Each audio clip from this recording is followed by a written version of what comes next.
ಗಣೇಶೋತ್ಸವ ವೇಳೆ ಭೀಕರ ಅಪಘಾತ ಪ್ರಕರಣ. ಕ್ಯಾಂಟರ್ ಹರಿದು ಮೃತಪಟ್ಟವರ ಸಂಖ್ಯೆ 10ಕ್ಕೆ ಏರಿಕೆಯಾಗಿದೆ. ಗಣೇಶೋತ್ಸವ ವೇಳೆ ಭೀಕರ ಅಪಘಾತ ಪ್ರಕರಣ. ಕ್ಯಾಂಟರ್ ಹರಿದು ಮೃತಪಟ್ಟವರ ಸಂಖ್ಯೆ 10ಕ್ಕೆ ಏರಿಕೆಯಾಗಿದೆ. ಚಿಕಿತ್ಸೆ ಫಲಿಸದೆ ಮತ್ತೋರ್ವ ಯುವಕ ಕೊನೆಯುಸಿರೆಳೆದಿದ್ದಾನೆ. ಸಾವು ಬದುಕಿನ ಮಧ್ಯೆ ಹೋರಾಡುತ್ತಿರುವಂತಹ ವಿದ್ಯಾರ್ಥಿ ಶಿವಯ್ಯನಕೊಪ್ಪಲು ಗ್ರಾಮದ 26 ವರ್ಷದ ಚಂದನ್. ಹೊಳೆನರಸೀಪುರದ ಶಿವಯ್ಯನಕೊಪ್ಪಲು ಗ್ರಾಮದ 26 ವರ್ಷದ ಚಂದನ್ ಹಿಮ್ಸ್ ಆಸ್ಪತ್ರೆ ಮುಂದೆ ಕುಟುಂಬಸ್ಥರ ಆಕ್ರಂದನ. 20ಕ್ಕೂ ಹೆಚ್ಚು ಗಾಯಾಳುಗಳಿಗೆ ಹಿಮ್ಸ್ ಆಸ್ಪತ್ರೆಯಲ್ಲಿ ಚಿಕಿತ್ಸೆಯನ್ನ ನೀಡಲಾಗ್ತಾ ಇದೆ. ಗಣೇಶೋತ್ಸವದ ವೇಳೆ ಭೀಕರ ಅಪಘಾತ ಪ್ರಕರಣದಲ್ಲಿ ಕ್ಯಾಂಟರ್ ಹರಿದು ಮೊನ್ನೆ 9 ಜನ ಮೃತಪಟ್ಟಿದ್ರು. ಆದರೆ ಇದೀಗ 10ಕ್ಕೆ ಏರಿಕೆಯಾಗಿದೆ. ಚಿಕಿತ್ಸೆ ಫಲಿಸದೆ ಮತ್ತೋರ್ವ ಯುವಕ ಕೊನೆಯುಸಿರೆಳೆದಿದ್ದಾನೆ. ಹಾಗೆ ಸಾವು ಬದುಕಿನ ಮಧ್ಯೆ ಹೋರಾಡುತ್ತಿರುವಂತಹ ವಿದ್ಯಾರ್ಥಿ ಶಿವಯ್ಯನಕೊಪ್ಪಲು ಗ್ರಾಮದ 26 ವರ್ಷದ ಚಂದನ್. ಹಾಗೆ ಹಿಮ್ಸ್ ಆಸ್ಪತ್ರೆ ಮುಂದೆ ಕುಟುಂಬಸ್ಥರ ಆಕ್ರಂದನ ಇದೆ. 20ಕ್ಕೂ ಹೆಚ್ಚು ಗಾಯಾಳುಗಳಿಗೆ ಹಿಮ್ಸ್ ಆಸ್ಪತ್ರೆಯಲ್ಲಿ ಇದೀಗ ಚಿಕಿತ್ಸೆ ಮುಂದುವರಿತಾ ಇದೆ. ಓದಲು ಬಂದವರ ಬಾಳಲ್ಲಿ ಬರಸಿಡಿಲು ಅಂತಾನೆ ಹೇಳ್ಬೋದು. ಗಣೇಶೋತ್ಸವದ ವೇಳೆ ಭೀಕರ ಈ ಒಂದು ಅಪಘಾತ ನಡೆದಿರುವಂಥದ್ದು. ಮೆರವಣಿಗೆಯ ಮಧ್ಯೆ ಒಂದು ಕ್ಯಾಂಟರ್ ನುಗ್ಗಿರುವಂಥದ್ದು. ಸೊ 20ಕ್ಕೂ ಹೆಚ್ಚು ಮಂದಿ ಗಾಯಾಳುಗಳು ಹಿಮ್ಸ್ ಆಸ್ಪತ್ರೆಯಲ್ಲಿ ಚಿಕಿತ್ಸೆಯನ್ನ ಪಡಿತಾ ಇದ್ದಾರೆ. ಆ ದೃಶ್ಯವನ್ನ ಈಗ ನೀವು ಗಮನಿಸ್ತಾ ಇರಬಹುದು.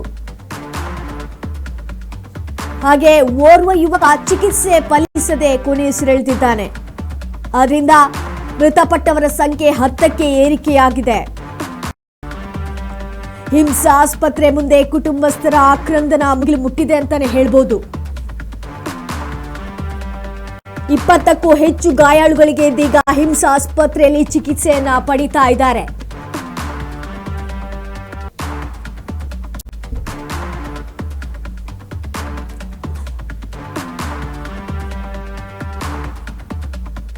ಗಣೇಶೋತ್ಸವದ ವೇಳೆ ಭೀಕರ ಅಪಘಾತ ಸಂಭವಿಸಿತ್ತು. ಈ ಸಂದರ್ಭದಲ್ಲಿ 9 ಮಂದಿ ಮೃತಪಟ್ಟಿದ್ರು. ಇದೀಗ 10ಕ್ಕೆ ಏರಿಕೆಯಾಗಿದೆ. ಯಾಕಂತ ಹೇಳಿದ್ರೆ ಆಸ್ಪತ್ರೆಗೆ ದಾಖಲು ಮಾಡಲಾಗಿತ್ತು. ಈ ಸಂದರ್ಭದಲ್ಲಿ ಮತ್ತೋರ್ವ ಯುವಕ ಕೊನೆಯುಸಿರೆಳೆದಿದ್ದಾನೆ. ಇದರಿಂದಾಗಿ ಮೃತಪಟ್ಟವರ ಸಂಖ್ಯೆ 10ಕ್ಕೆ ಏರಿಕೆಯಾಗಿದೆ.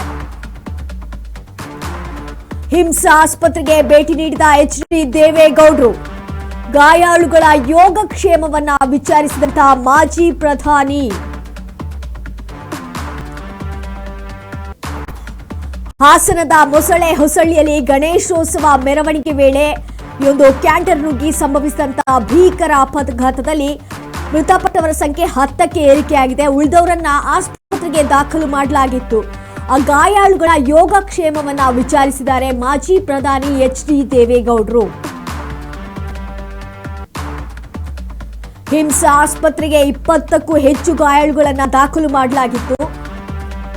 ವೀಲ್ ಚೇರ್ನ ಮೂಲಕವೇ ಎಚ್.ಡಿ. ದೇವೇಗೌಡರು ಹಿಮ್ಸ್ ಆಸ್ಪತ್ರೆಗೆ ಒಂದು ಭೇಟಿಯನ್ನ ನೀಡಿ ಗಾಯಾಳುಗಳ ಒಂದು ಯೋಗಕ್ಷೇಮವನ್ನ ವಿಚಾರಿಸಿದ್ದಾರೆ.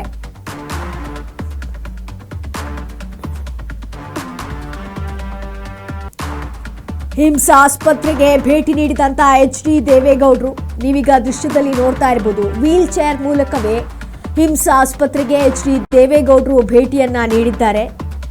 ಗಾಯಾಳುಗಳ ಯೋಗಕ್ಷೇಮವನ್ನ ಕೂಡ ಅಲ್ಲಿ ವಿಚಾರಿಸಿದ್ದಾರೆ. ದುರಂತದಲ್ಲಿ ಮೃತಪಟ್ಟವರ ಕುಟುಂಬದವರಿಗೆ ಜೆಡಿಎಸ್ ಪಕ್ಷದ ವತಿಯಿಂದ ತಲಾ 1 ಲಕ್ಷ ರೂಪಾಯಿ ಪರಿಹಾರ ನೀಡುವುದಾಗಿ ದೇವೇಗೌಡರು ಘೋಷಣೆಯನ್ನ ಕೂಡ ಮಾಡಿದ್ದಾರೆ.